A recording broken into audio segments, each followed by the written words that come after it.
Congratulations, you're going to law school. You got your acceptance letter. You're excited. Somebody accepted you. But you're a little stung because it's not from the school of your dreams. You didn't get accepted to your dream law school.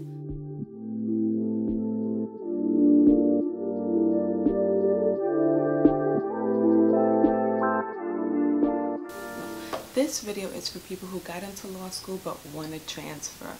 Whatever the reason may be, whether it is because you want to go back to your home state, you want to go to a school of a higher ranking, or you want to reapply to the school that you didn't get in.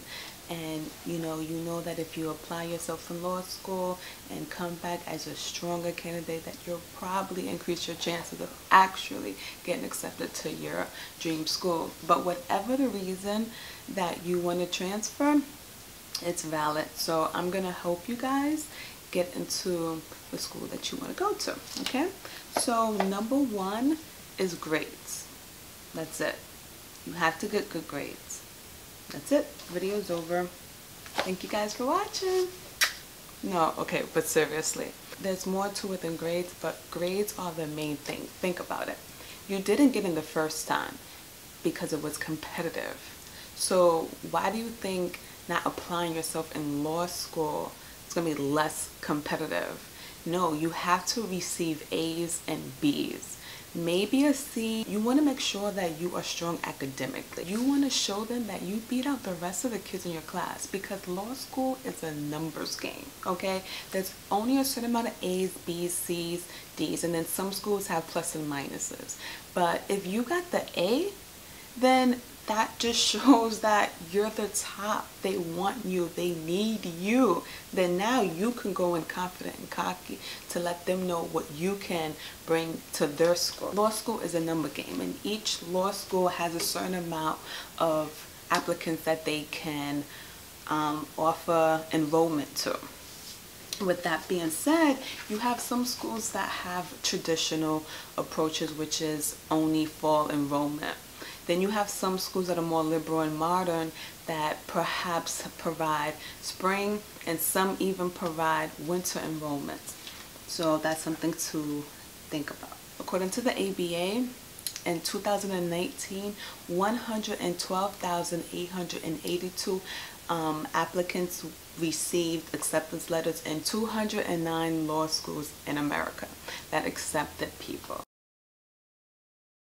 So what I want you guys to do first is do your research. I want you to go to abarequireddisclosures.org.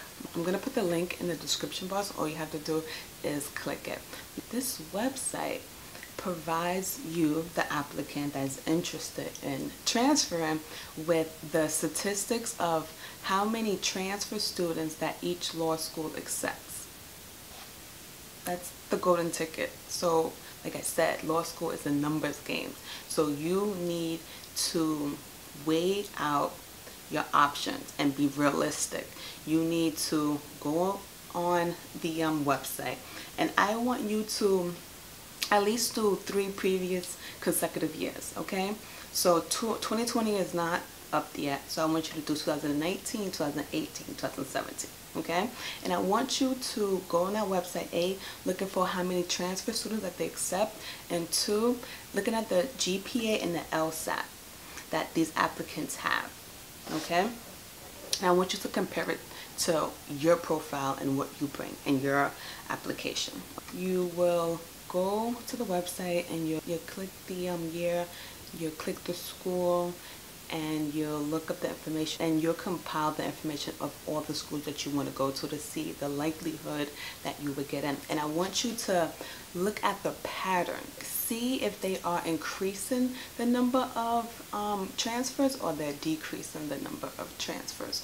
Now, with my law school that I transferred to, their pattern, I think it was like 5 and 10 and then 5. When I transferred, it was their highest number of accepted transfers. I believe it was 21 of us.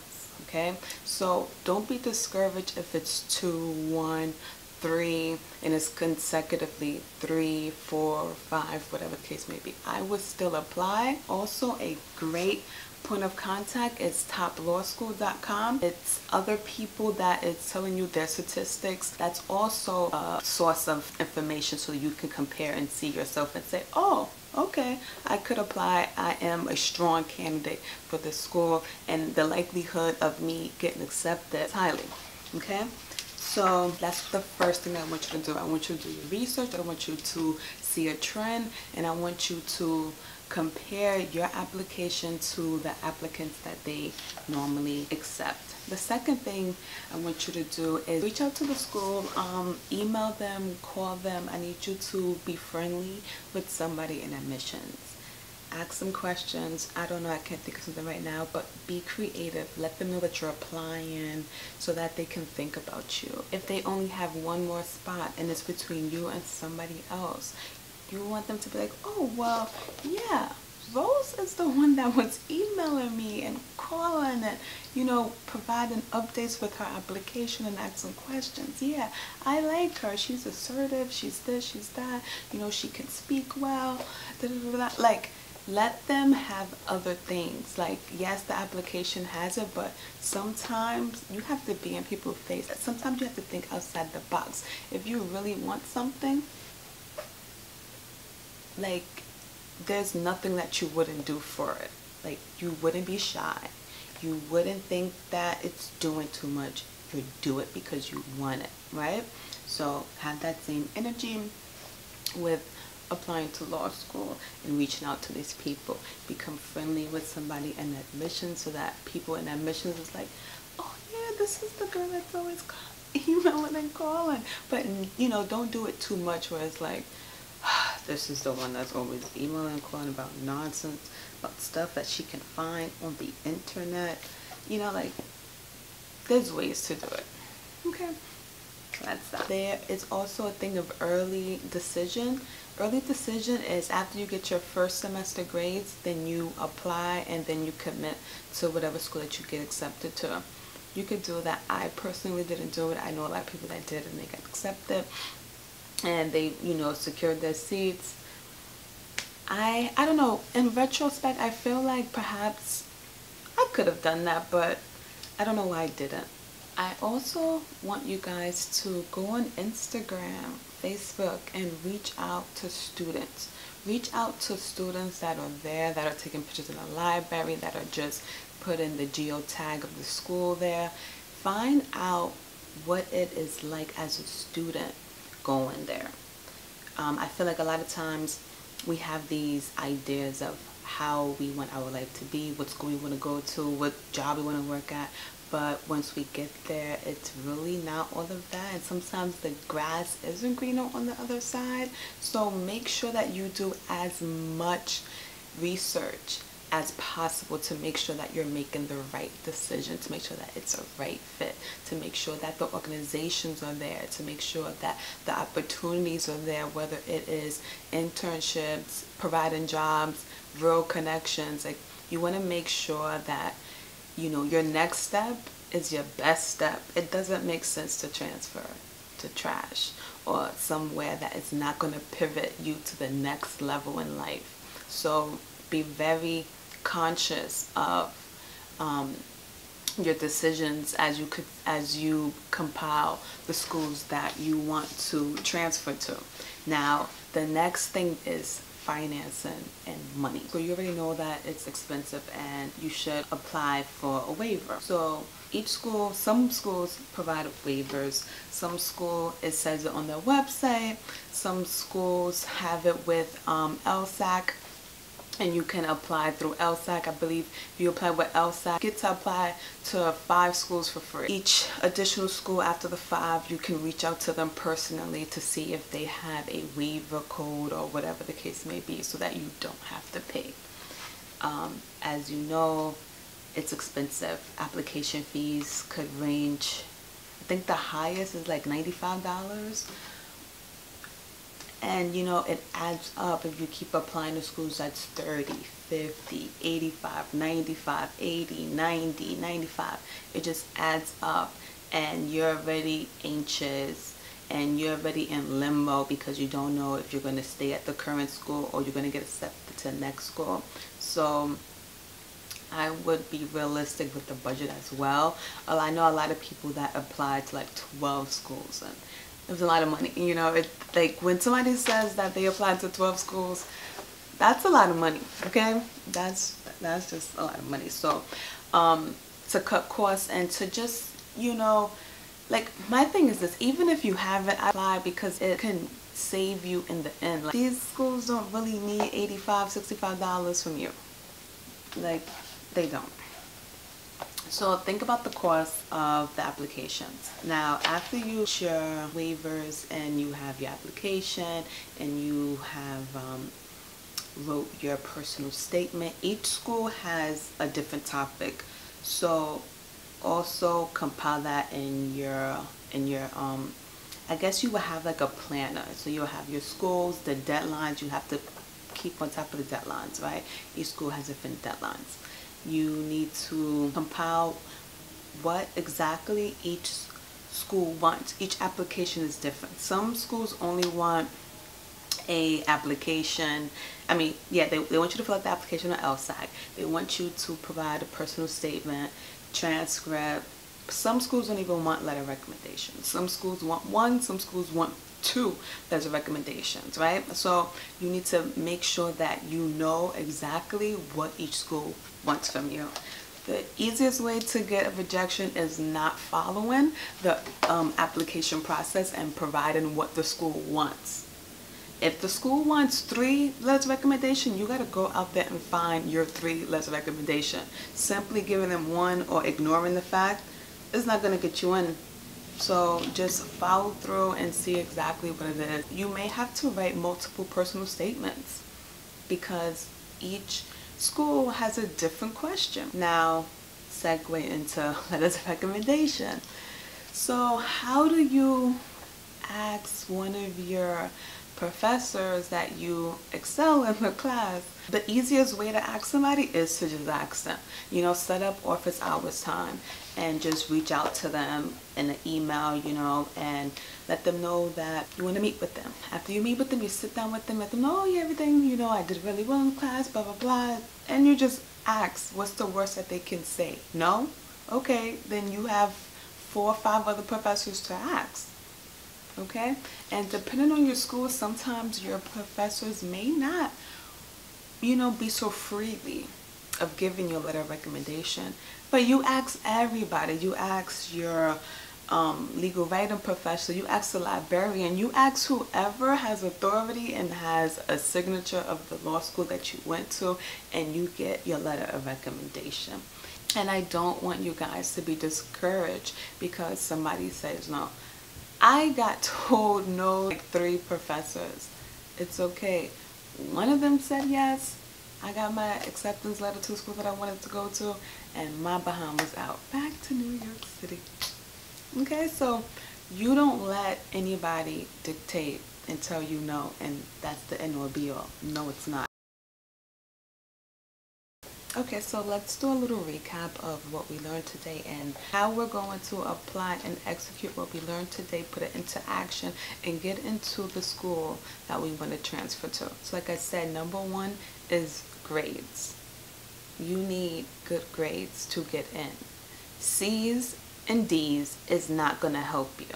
It's competitive, okay? If somebody got an A in the class and you over here with your little C and D's on your transcript, like not just 1 or 2, like no A's and no B's in your class, no, just stay in your school and that's it.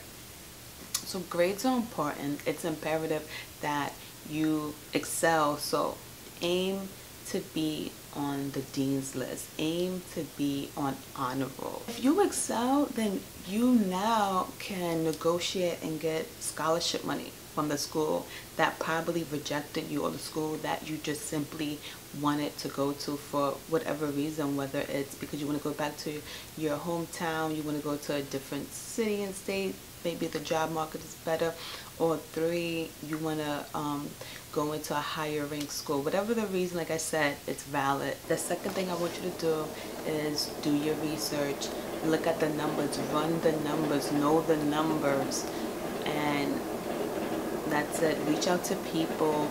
I've reached out to a few females that have transferred to the school that I was looking into, and they provided me with a lot of information. Okay, so I want you guys to definitely do that. Get your waivers, save your coins. Okay, law school is expensive.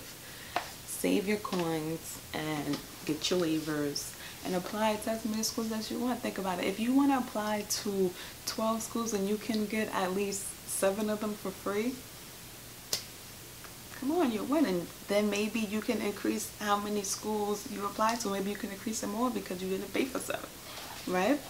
And then you're going to get your letter of recommendation from whoever. I don't want you to be like, you know, demanding, like, you know, you're not entitled. It's not your right to get a recommendation letter, but you could persuade them and, you know, articulate how important this is to you and what it means to you. You know, like, there's ways of being assertive and direct and persuasive. Like, you're in law school, so it's the art of language, it's the art of negotiating. You have to negotiate with them why, you know, their no should be turned into a yes. Just provide a good argument so that they want to do it, you know. Persistence. Sometimes people are like, wow, she's really serious about this. Okay, maybe I write something up for her. Right? So I hope you found this video to be very helpful. I hope you apply this and let me know if these are helpful tips, if you may have already transferred. Comment below, let other people know what you've done. If I missed anything, I'm pretty sure I did it because I really only talked about maybe 4 or 5 points. But those are the 4 points that I felt was really imperative and really important when applying and getting into the school of your choice. Is there anything else I want to say to you guys? Don't forget to comment and subscribe and share. You know, if you have any friends that may be thinking about transferring, you and your friends thinking about transferring, you know, sit down and utilize this information that I provided and let me know if it works out for you guys. I want to see, you know, I know that it works because I'm living proof. But I also want to, you know, congratulate y'all because being a transfer is very hard, okay? Because you have to do your work, be on top of your work while applying, writing personal statements, hunting down professors for letters of recommendation, doing research, when you have to freaking read books the size of this, you know? It's just a lot. So it just shows that you are a passionate, hardworking, driven person. So you got this, all right? Now go out there, do what you got to do, get them straight A's. I want all of you on the Dean's List and honor roll, okay? And I want you to apply to those schools and get it. Thank you. Good luck. Bye. Don't forget to comment, like, and subscribe. Comment, like, subscribe. Subscribe. I don't know which one it is, but it's below where it says Miss Rosie Rose, subscribe. You have a second chance. Apply, transfer. Congratulations, you got into law school. But it's not the school you wanted to go to. What do? Do you go? Or do you transfer?